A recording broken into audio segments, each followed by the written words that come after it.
Thing in progress. Dragon Dreams, Book 5, Sacred Phoenix Heart, written by Gina Virginia Casella. Message: Thank you, marijuana. Marijuana, coffee, alcohol, pop, junk food. I love all of these things because they represent celebration and bonuses to me. When I'm struggling financially, I don't buy any of them, so just having them around is really special. During a leave, there was pressure to medicate me so I could heal faster, but I advocated for everyone to back off and let my body reset naturally. There's been continued pressure to medicate because I'm not healing fast enough for someone else's agenda. Going on medication makes me feel like the servicing professionals are just checking me off a list, which I don't appreciate. As soon as they hear I smoke marijuana, drink coffee and alcohol, and enjoy sugary food, they all try to pinpoint my problems on those things. But I'm not on leave for addiction issues.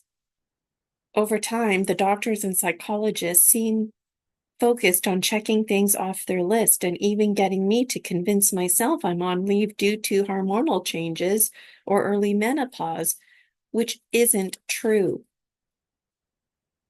I am currently on leave because the work environment was not a good fit for me. There was toxicity. This caused me significant frustration that I am still working through. The point is, I made it a point to stop smoking marijuana, stop drinking coffee and alcohol, and even stopped eating junk food.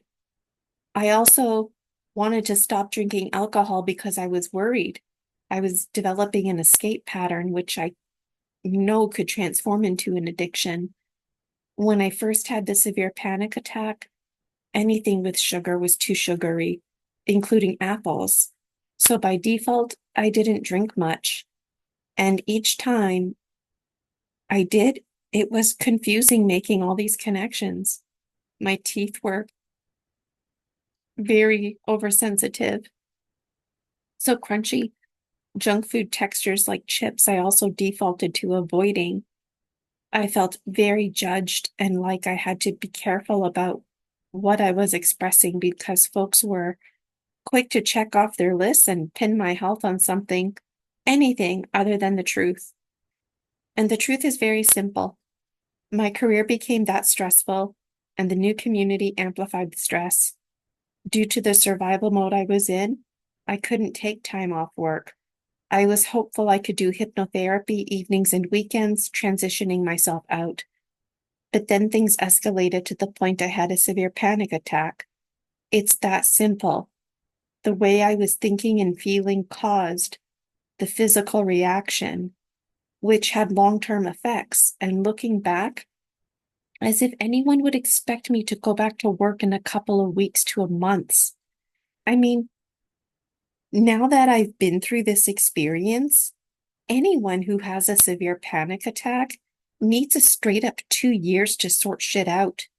Yeah, it's a long time, but with the brain fog factor, the cognitive demands, the need to rest and reset, and many folks out there who say they're having anxiety issues are not. And it's these folks who are sadly feeding the stigmas because they are the stigma. Same with depression. So, yeah, it makes sense that these folks may need the odd week off here and there. And it's too easy to get meds from a doctor and pass off your lack of accountability and lack of life experience as mental health disorders. It's like anxiety and depression have become these things that we check off a list. Many are lacking in life experience. For example, many folks in their 30s have never really had a job or had to be accountable to pay bills. So when they engage themselves, they are overwhelmed. And guess what? They need meds and time off. Many of them end up being part of a government program that pays for their schooling, and they end up having children. So they need more time off and more money from the government. And before you know it, They're having more children. I can appreciate this, but what I don't appreciate is that there are too many losers in the mix, too many who are seeking an easy way out, if you will, too many lacking integrity, too many with a sense of entitlement. Essentially, they're not looking for a hand up, they're looking for a hand out. And folks like this typically intentionally work temporary employment opportunities and then collect social assistance. And they continue to do this. It's hard watching these losers, and it's even harder watching the ones who require these services the most fall through the cracks. They end up homeless or having addictions because they're beyond coping.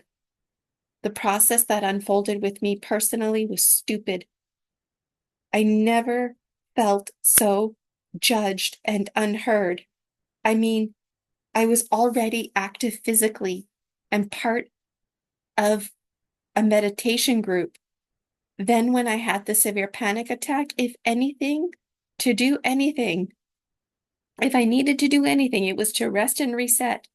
So that's why I was being encouraged to join a 20-day workout challenge. And I have to stop there because the parity in leadership, the lack of training, the general stigmas of mental health are a fucking joke. And that's the trouble, because folks like myself are relying on these folks to see us through. And our lives are not a joke. And the decisions they make that make or break us getting insurance money is very scary, because they just go about their checklist. And looking back, I've had lots of conversations with healthcare folks, and we typically only have an hour to chat. And looking back, they stirred the conversation in a way that I never really got to express what I needed. Their attitude was, we only have a limited time, and the walk-in telephone doctors had maybe 3 to 5 minutes to talk. Then there were the folks who gave me 2 to 3 hours of their time, which initially I was thankful for, but then I made the connection that they were getting paid for their time, and so it benefited them to let me talk and talk.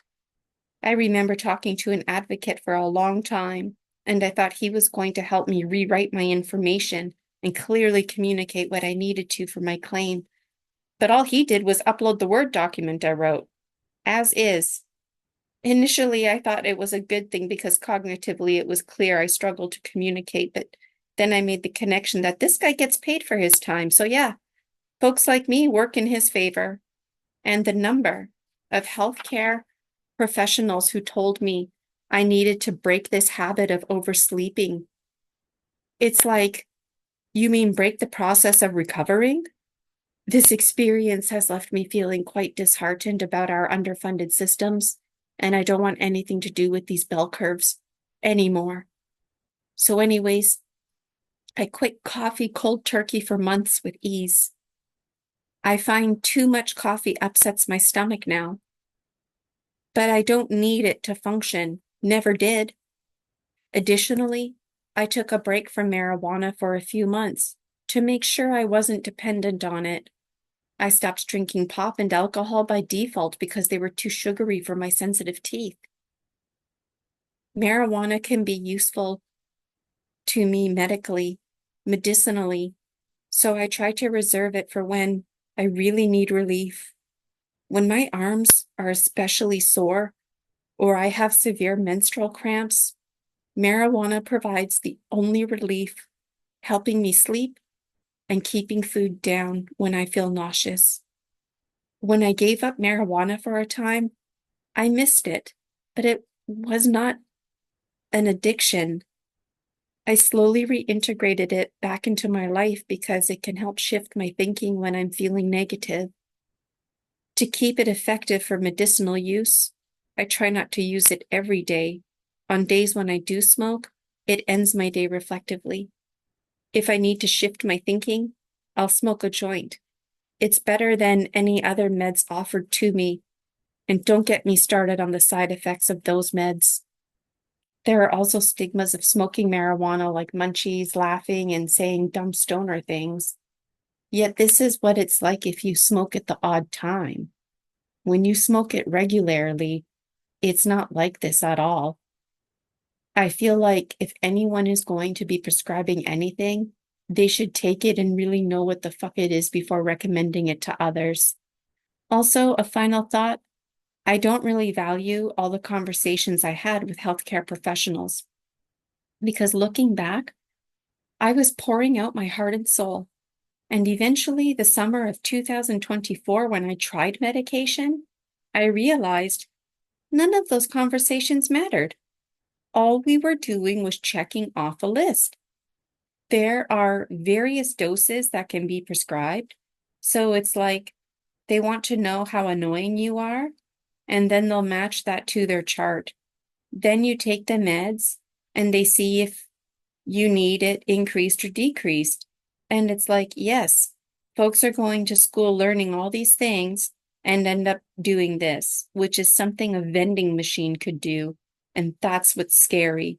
Imagine that some kind of energy reading vending machine that spits out what you need. That would be great. So when it comes to talking about my story, I don't really like to talk about it anymore. And these pages have been so intentionally negative. And it presses me to rewrite my story. That's why these pages have so much hope and dreams embedded in them. It's because I'm rewriting my Akashic record. No one wants to read a story about someone's bullshit. So I'm turning all this bullshit around, making necessary changes in my life, breaking patterns. Really, it was age 7 Gina who stepped in so I could pick up my life from age 14. Why age 14? Because that's when I was stepping into my true calling.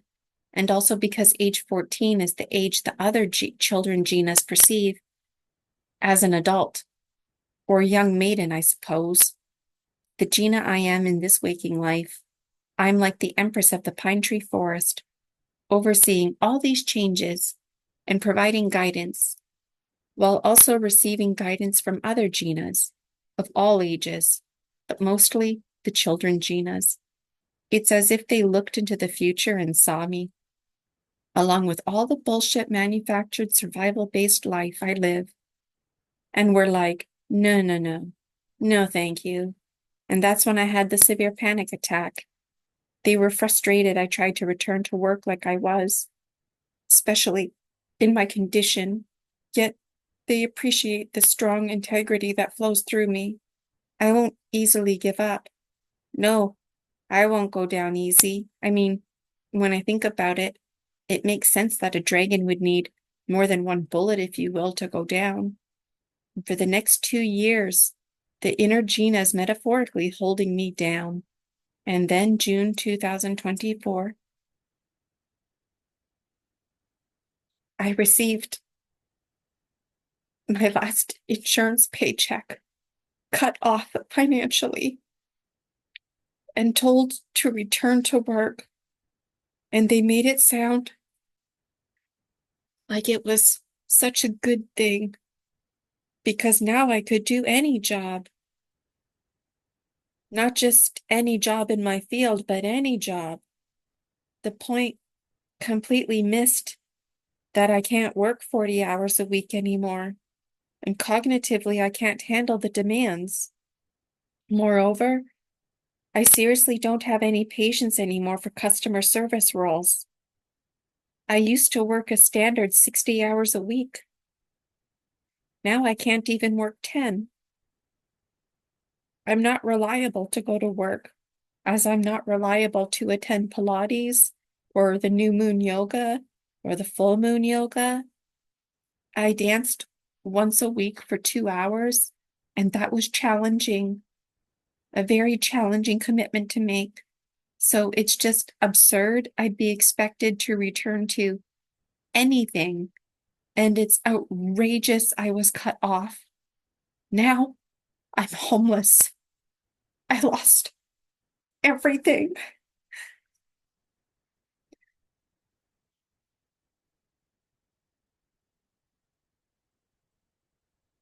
Finances dwindled. I was facing eviction. So I got rid of all my stuff. I realized it was just stuff, but it was my stuff, and it was all meaningful to me, and I worked so hard for it. It was challenging to get rid of all my teaching stuff and to have to part with all this other stuff, especially my fun clothes and fun dance stuff. And that's just it. I was living my life for the first time, and all this stuff represented that. And now all that stuff gone. And the way folks talk to you when you're getting evicted, like, holy fuck. I had perfect rent payments previously, and I gave notice that I was leaving and was out the next month. So it's not like I was mooching off anyone or months went by without paying rent, yet that's how I was spoken to. I went to the hospital twice saying I was essentially in despair and suicidal. Honestly, I thought that was surrendering to how I really felt. And honestly, those experiences were a joke, just another checking off the list. And I went on meds for about 3 weeks. It was really challenging the way the meds made me feel, as if I was wide awake inside while my body slept. So the pain in my body, I couldn't escape because my mind was always on, and I felt nauseous. And each day, it was like my very eyeballs were bulging out more and more. I persevered, and then I stopped taking them because I would rather be dead. I'm not interested in lingering or playing the game. Live long, die fast, and feel good about dying is what I do now. I mean, tomorrow is never promised. And this is all about living consciously so we can die consciously. But for what it's worth, my arms were so sore. And it wasn't the first time.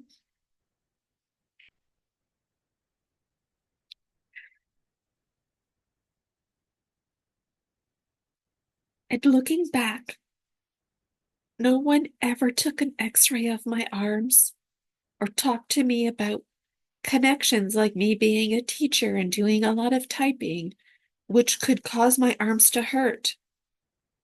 The only thing that kept me alive was Rosie. Most of my dream journal I can barely read, and most of these pages I used the dictate feature, mumbling it all out. I even went through a phase where I was scoping out a new family to give Rosie to. I didn't know what else to do. Even if I found the right family for her, I could never promise her that that family would keep her and care for her until she died. So I promised. I promised both of us that I'd keep living. We almost ended up in Thailand. I was zoning in on Krabi, and to make a long story short, I ended up living with my sister and now my parents, which was better for Rosie and myself. Rosie, upon reflection, wouldn't have done well with the flight. Just coming to Ontario was traumatic for her, a lot more than I could have imagined. I honestly thought she died.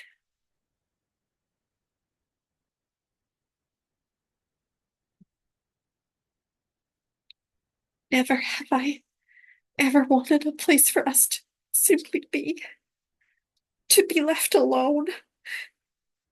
just to be left alone for our thoughts to settle. And tell certain others asking me one question is like asking me 50 questions, or information about me, about this and that was overwhelming. I mean, I literally just finished saying goodbye to all my things, my friends, my community. And now I'm homeless. I mean, this is a lot to process. And my energy level was low as a result. And the beach bum I am still processing. I only went to the beach once this summer. And that's because I was facing homelessness. And the person I am, I tried to make it work. Even if I, even if I ever needed anyone to back off, this would be the time. If I ever needed money, this would be the time. I tried to be open about it without feeling like a loser. And that's the hard part because I'm not a loser. Yet my reality seems to be reinforcing this. God, my false inhibiting beliefs go so deep. So I was open when I came to Ontario that I was overwhelmed. So that's why they kept overwhelming me. I had to accept I'm not seen or heard by these folks. I really miss my life in Chilliwack. It was a good life, and I miss the dance community and my little circle of friends. One day, I was having a really good nap at my sister's. I just felt at peace. Then I started to bawl because just for a moment, I forgot about my reality. Just for a moment, I thought I was lying on my bed back in Chilliwack napping, and it was heart-wrenching to realize otherwise. Rosie often would look at me like, when are we going home? And that was heart-wrenching too, because it's like, we don't have a home to go back to. So I told her I was her home. So wherever I was, that was her home.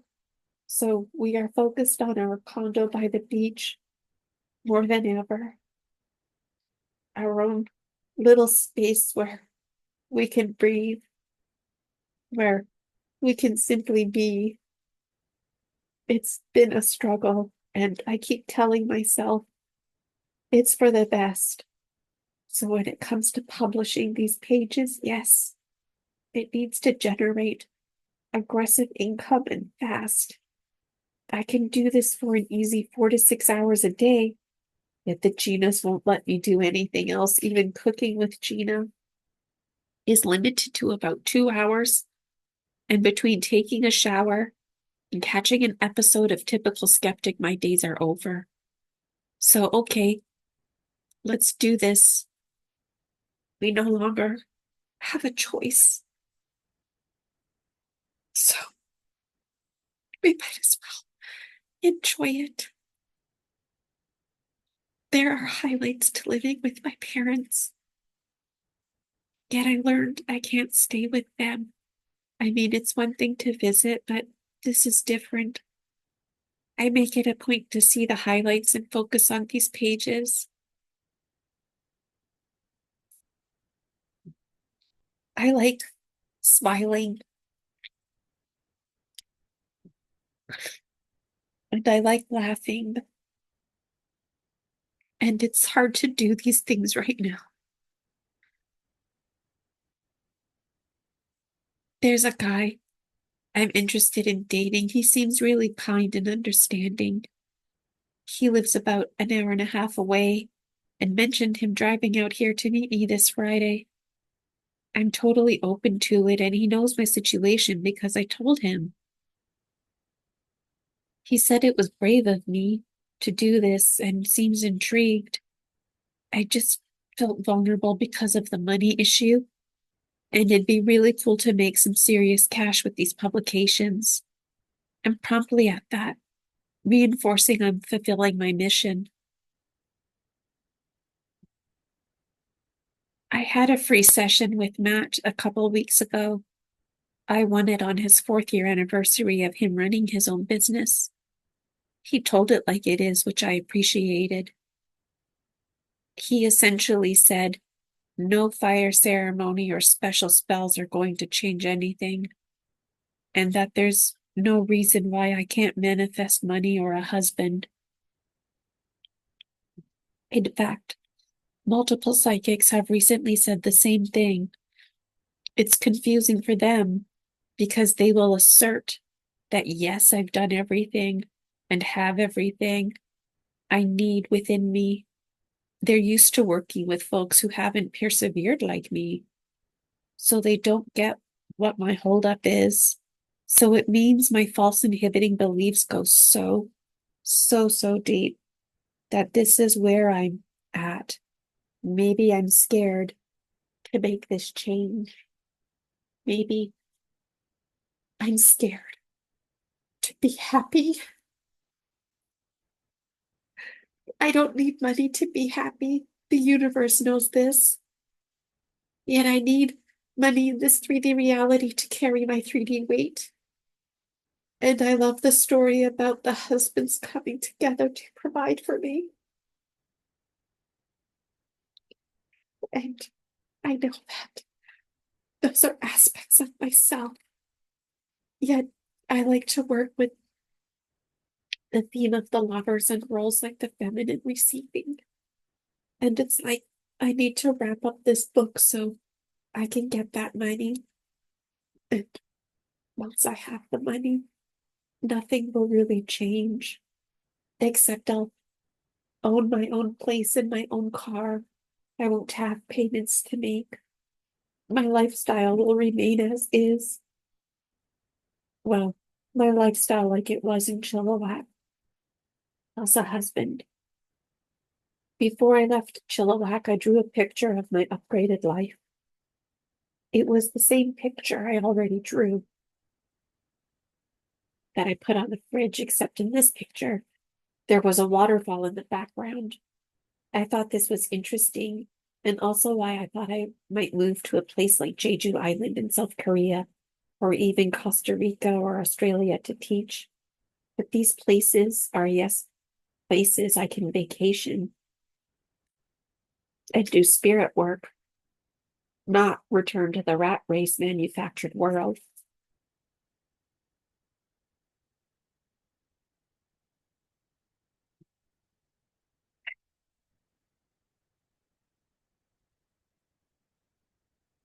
I can't control the epigenetics around me, and it's okay that I struggle to be around others who are dysregulated and or depressed and or anxious, and I don't have to feel bad or like the meanie about it. I learned it's narcissism, and if I'm this helium balloon, and it's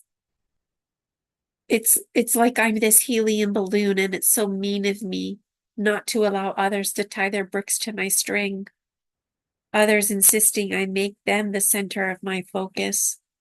I need to make me the center of my focus, me and Rosie. That's all that matters. And I find myself very irritable in public around families because they're dysregulated. Even at a recent family dinner where there were children, I felt stress and I bit my tongue a lot. It was nice to see everyone, but I was ready to leave within the hour. I can't help anyone else, even if I wanted to right now, which is also something Matt said, which is why I'm not getting clients. And for what it's worth, for the first time in 3 years, I don't want clients to help. I just want to publish and make cooking videos. That's more than enough for me, while also finding my husband. Eventually, it would be nice to sell some videos and have a big Zoom meeting where I connect with folks who purchase these videos. But for what it's worth, I don't want to facilitate anything, not even for myself. So I require someone else to host such things where I am a speaker or a guest only. Thank you, marijuana. Our conversations always mean the world to me. You always help me digest my thoughts.